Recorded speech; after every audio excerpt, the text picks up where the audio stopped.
जय हिंद मित्रों, स्वागत है जीवन ज्योति एकेडमी में। मैं सहदेव सर। इस वीडियो में हम लोग संविधान से संबंधित जितने प्रकार के प्रश्न बन सकते हैं एक एक करके जानने का प्रयास करेंगे। मित्रों यहाँ पे ध्यान देंगे, प्रश्न दिया हुआ है कि शिक्षा को किस संविधान संशोधन के द्वारा राज्य सूची से समवर्ती सूची में लाया गया है। ठीक है, कहता है शिक्षा को किस संविधान संशोधन के द्वारा राज्य सूची से समवर्ती सूची में लाया गया है। तो राज्य सूची समवर्ती सूची को जानने के पहले आप ये समझिए कि भारत जो है, भारत क्या है? भारत एक संघात्मक देश है। भारत क्या है? एक संघात्मक देश है। संघ का मतलब होता है कि यहां केंद्र में भी एक सरकार है और राज्य में भी एक सरकार है, यानी कि भारत में केंद्रीय सरकार भी है और राज्य सरकार भी है। तो जो कानून बनाने का अधिकार जो है वह बटा हुआ है।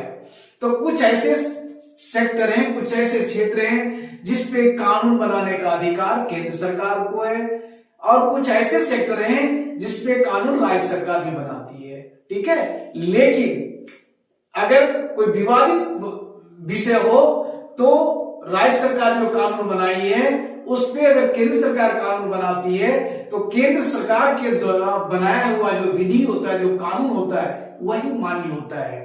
तो क्या है कि हमारे भारत के संविधान में 3 प्रकार की सूचियां हैं: संघ सूची, राज्य सूची और समवर्ती सूची। ठीक है मित्रों, अब यहां प्रश्न बनता है कि शिक्षा को राज्य सूची से समवर्ती सूची में किस संविधान संशोधन के द्वारा लाया गया? देखिए मित्रों, यह प्रश्न जो है बहुत इंपॉर्टेंट है, वेरी वेरी इंपॉर्टेंट है, यही समझिए। ठीक है, ये लगभग प्रतियोगिता परीक्षाओं में पूछे जाते हैं। तो यह है 42वें संविधान संशोधन। किससे? 42वें संविधान संशोधन। देखिए 42वां संविधान संशोधन जो है उसको मिनी संविधान भी कहा जाता है। क्या कहा जाता है? मिनी संविधान भी कहा जाता है। ठीक है मित्रों, प्यारे मित्रों, बार बार मैं इस चीज को रिपीट करता हूं कि चैनल को अगर आपने अभी तक सब्सक्राइब नहीं किया है तो चैनल को जरूर सब्सक्राइब करें। अगला प्रश्न है, किस अनुच्छेद का उपयोग करके भारत के राष्ट्रपति वित्तीय आपात की घोषणा कर सकते हैं? कहता है कि भारत का जो राष्ट्रपति है वह संविधान के किस अनुच्छेद के द्वारा वह वित्तीय आपात की घोषणा कर सकते हैं? ठीक है, तो ये है क्या? अनुच्छेद 360। कौन सा अनुच्छेद है? अनुच्छेद 360, यानी कि आर्टिकल 360 के तहत भारत में वह जो है राष्ट्रपति आपात की घोषणा कर सकते हैं, वित्तीय आपात की। किसके? वित्तीय आपात की वो घोषणा कर सकते हैं। ठीक है, अब देखिए भारत के राष्ट्रपति को और क्या क्या पावर है? वह राष्ट्रीय आपात की भी घोषणा कर सकता है। किसके तहत? आर्टिकल 352, यानी अनुच्छेद 352 के तहत वह राष्ट्रीय आपात की भी घोषणा कर सकते हैं। और एक और क्या है? राष्ट्रपति शासन भी लगा सकते हैं। किसके तहत? आर्टिकल 356, यानी 356 के तहत। 356 के तहत राष्ट्रपति शासन लगा सकते हैं, 360 के तहत वित्तीय आपात लगा सकते हैं और 352 के तहत वह राष्ट्रीय आपात लगा सकते हैं। ये 3 जो आपात है इसको बिल्कुल बढ़िया से कंठस्थ कर लेंगे। लगभग प्रतियोगिता परीक्षाओं में ये प्रश्न पूछे जाते हैं। ठीक है मित्रों, अगला कहता है, किस संविधान संशोधन को भारत का लघु संविधान कहा जाता है? देखिए अभी मैंने बताया ना कि किस संविधान संशोधन को भारत का लघु संविधान कहा जाता है, तो वह है 42वां संविधान संशोधन। कौन सा? 42वां संविधान संशोधन, जिसको मिनी संविधान भी कहा जाता है। क्या कहा जाता है? मिनी संविधान भी कहा जाता है। ठीक है मित्रों, अगला है, भारतीय संविधान के अनुच्छेद 60 क्या कहलाता है? यानी क्या बताता है अनुच्छेद 60 जो है? तो अनुच्छेद 60 जो है वह राष्ट्रपति का शपथ कराता है। प्रश्न ये भी पूछता है कि राष्ट्रपति का शपथ ग्रहण जो होती है वह किस आर्टिकल के तहत होती है, तो वह है आर्टिकल 60 यानी अनुच्छेद 60। अगला प्रश्न है मित्रों, कहता है भारतीय संविधान का पहला संशोधन किस वर्ष हुआ था। संविधान तो मेरा बन के तैयार हो गया, लागू भी हो गया, तो सबसे पहली बार संविधान का जो संशोधन हुआ वह कब हुआ था। तो प्यारे मित्रों, संविधान का सबसे पहला संशोधन 1951 में हुआ था। कब हुआ था? 1951 में। ठीक है। एक प्रश्न यहां भी आता है कि हमारा देश आजाद हो गया तो सबसे पहला आम चुनाव, भारत क्या है? एक लोकतांत्रिक देश है। लोकतंत्र का मतलब होता है कि यहाँ की सरकार जो है वह जनता के द्वारा जनता के लिए चुनी जाती है। ठीक है। तो सबसे पहला आम चुनाव कब हुआ था? तो सबसे पहला आम चुनाव 1952 में हुई थी। ठीक है मित्रों, कब हुआ था? 1952 में। अगला प्रश्न देखिए मित्रों, कहता है कि किस वर्ष सिक्किम को राज्य का दर्जा दिया गया। ठीक है। सिक्किम क्या है? पूर्वोत्तर भारत में है। सिक्किम पर नजर किसका रहता था? सुना चाइना का हमेशा रहता था। ठीक है। कहता है किस वर्ष सिक्किम को राज्य का दर्जा दिया गया। ठीक है। देश हमारा आजाद कब हुआ? 1947 में। लेकिन सिक्किम को राज्य का जो दर्जा मिला वह 1975 में मिला। कब मिला? 1975 में। सिक्किम की राजधानी कहाँ है? गंगटोक है। वह पूरा पर्वतीय इलाका है। ठीक है। पर्वत ही पर्वत है वहां पे सिक्किम में। तो इसको राज्य का दर्जा जो है वह 1975 में मिला। कब मिला? 1975 में। यह कई बार परीक्षाओं में पूछे जाते हैं। ठीक है मित्रों। अगला प्रश्न देखिए क्या कहता है, भारत में पहला नगर निगम कहां स्थापित हुआ था। ये बहुत इंपॉर्टेंट है, वेरी वेरी इंपॉर्टेंट। कहता है भारत में सबसे पहला नगर निगम जो है वह कहां स्थापित हुआ, तो वो कहां था? वो मद्रास में था। कहां? मद्रास में। मद्रास जिसको आज हम चेन्नई के नाम से जानते हैं। ठीक है। वर्तमान में उसको चेन्नई बना दिया गया। वह मद्रास में पहला नगर निगम, भारत का पहला नगर निगम है। ठीक है मित्रों, बहुत इंपॉर्टेंट प्रश्न है ये। अगला है कहते हैं संविधान सभा का पहला अधिवेशन कहां हुआ था। संविधान सभा का पहला अधिवेशन, ठीक है, वो कहां हुआ था? तो कहां हुआ था? दिल्ली में हुआ था। संविधान सभा की प्रथम बैठक 9 दिसंबर 1946 को। ठीक है। और प्रथम बैठक की अध्यक्षता कौन कर रहे थे? तो सच्चिदानंद सिन्हा। यहां यह भी प्रश्न आता है कि संविधान सभा की प्रथम बैठक 9 दिसंबर 1946 को हुई थी, उसकी अध्यक्षता कौन कर रहे थे? या अस्थायी अध्यक्ष, संविधान सभा के अस्थायी अध्यक्ष कौन थे? तो जब अस्थायी अध्यक्ष की बात किया जाएगा तो सच्चिदानंद सिन्हा का नाम आता है। ठीक 2 दिन बाद 11 दिसंबर को पुनः अधिवेशन की बैठक, संविधान की बैठक होती है, जिसमें अस्थायी अध्यक्ष का चुनाव होता है, जिसके अध्यक्ष कौन थे? डॉक्टर राजेंद्र प्रसाद। यानी कि जब संविधान सभा के अस्थायी अध्यक्ष की बात होती है तो उसका आंसर होगा डॉक्टर राजेंद्र प्रसाद, और जब संविधान सभा के अस्थायी अध्यक्ष की बात होती है तो उसका आंसर क्या होगा? सच्चिदानंद सिन्हा। ठीक है मित्रों, देखिए यह प्रश्न आ भी गया। कहता है 11 दिसंबर 1946 को किसे संविधान सभा का अस्थायी सदस्य चुना गया। यानी 9 दिसंबर को संविधान सभा की बैठक हुई, ठीक 2 दिनों के बाद 11 दिसंबर को जो संविधान सभा की बैठक हुई, उस सभा का अस्थायी अध्यक्ष कौन बने? तो कौन थे? डॉक्टर राजेंद्र प्रसाद। डॉक्टर राजेंद्र प्रसाद। ठीक है मित्रों। अगला प्रश्न है, कहता है संविधान सभा के कितने उपस्थित सदस्यों ने संविधान पर हस्ताक्षर किए। जब संविधान बनी तो कितने उपस्थित सदस्य थे जिन्होंने संविधान पे हस्ताक्षर किए? तो कितने थे? 284 सदस्यों ने संविधान पे हस्ताक्षर किए थे। यानी संविधान के अंतरिम सांसद जो थे वो कितने थे? 296 थे। कितने? 296। लेकिन प्रश्न यहां यह पूछता है कि संविधान सभा के कितने उपस्थित सदस्यों ने संविधान पर हस्ताक्षर किए। ठीक है, दोनों अंतर है।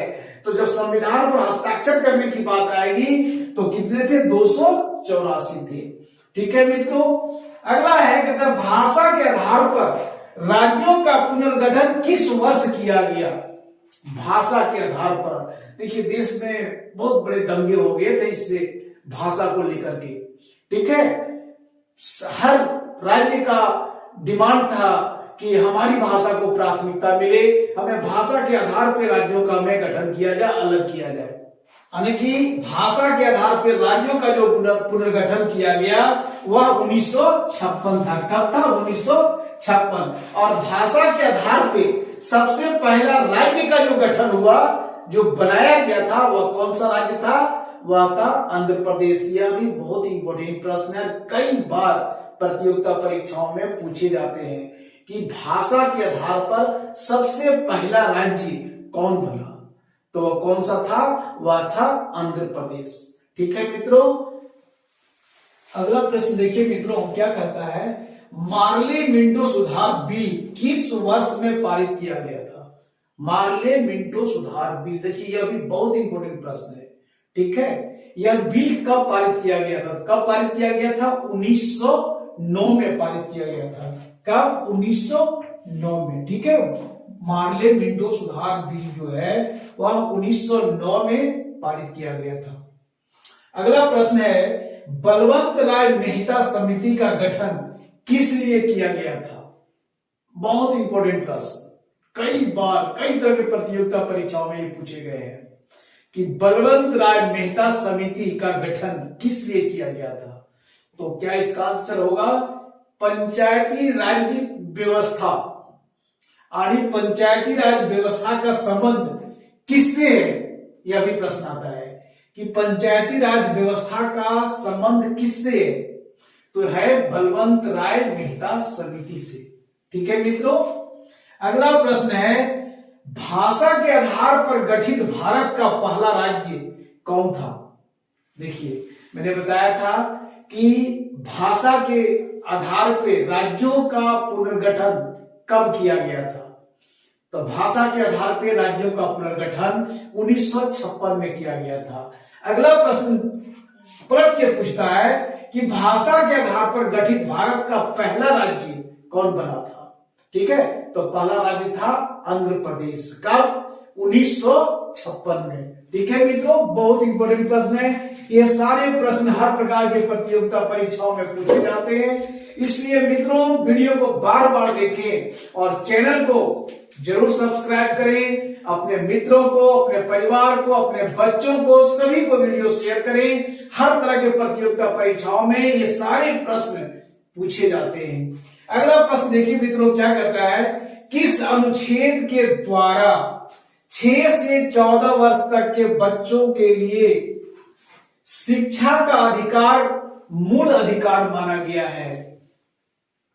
कहता है 6 वर्ष से 14 वर्ष के जो बच्चे हैं उसको शिक्षा के अधिकार को मूल अधिकार माना गया है। तो किस अनुच्छेद के तहत? मित्रों ध्यान देंगे, किस अनुच्छेद के तहत? तो ये अनुच्छेद 21 ये 21 ये आर्टिकल 21 ये या अनुच्छेद 21 का। ठीक है मित्रों, यह भी बहुत बहुत बहुत इंपॉर्टेंट है और हर प्रकार के प्रतियोगिता परीक्षाओं में पूछे जाते हैं। अगला प्रश्न देखिए मित्रों, कहता है 74वें संविधान संशोधन अधिनियम, कौन सा? 74वें संविधान संशोधन अधिनियम द्वारा भारतीय संविधान में कौन सी अनुसूची जोड़ी गई? कहता है कि 74वें संविधान संशोधन अधिनियम जो हुआ उसमें किस अनुसूची को जोड़ा गया? तो वह था 12वीं अनुसूची को। प्रश्न ऐसा भी पूछता है कि 12वीं अनुसूची को किस संविधान संशोधन के द्वारा जोड़ा गया है? तो कौन सा संविधान संशोधन है मित्रों? वो है 74वें संविधान संशोधन। यानी कि जब भारत का मूल संविधान बना उस टाइम में कुल कितनी अनुसूचियां थी? 8 अनुसूची। और वर्तमान में कुल कितनी अनुसूचियां हैं? 12 अनुसूची है। ठीक है मित्रों, प्रश्न को बिल्कुल सावधानी पूर्वक पढ़ेंगे, निश्चित तौर पे आपको सफलता मिलेगी, इसकी गारंटी देते हैं।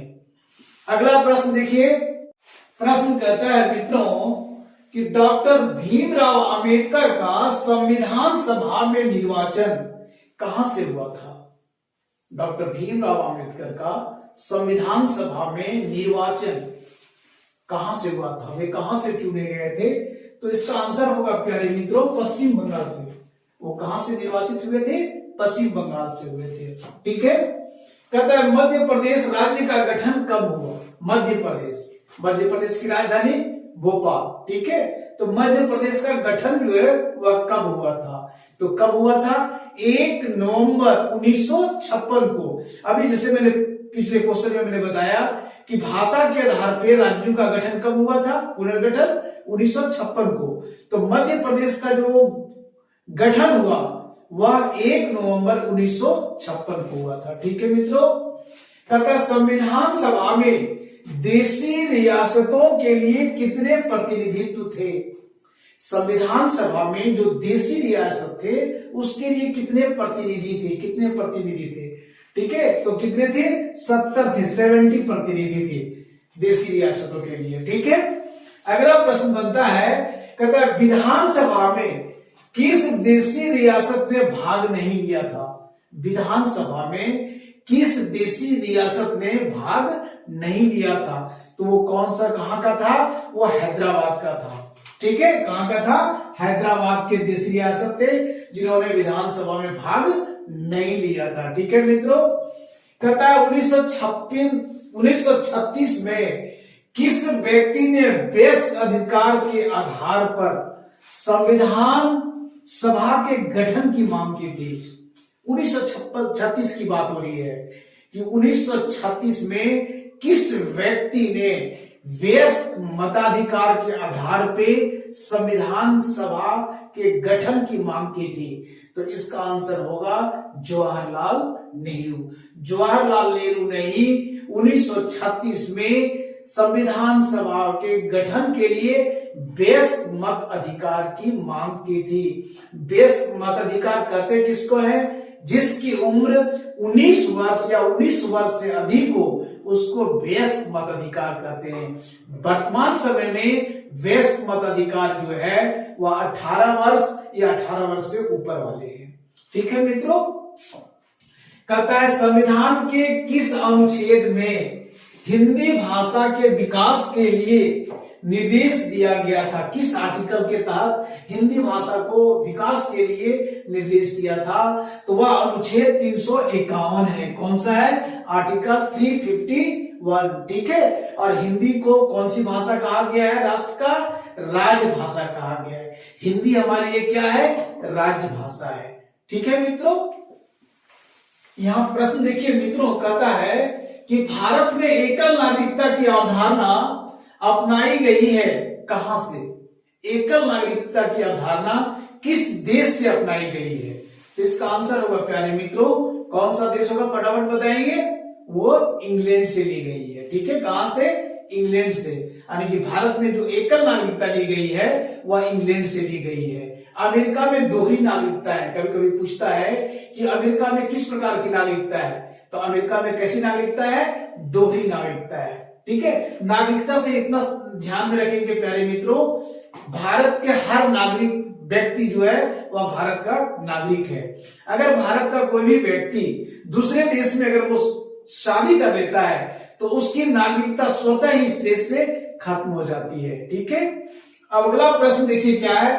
भारतीय संविधान में राष्ट्रपति के चुनाव की प्रणाली किस देश से लिया गया है?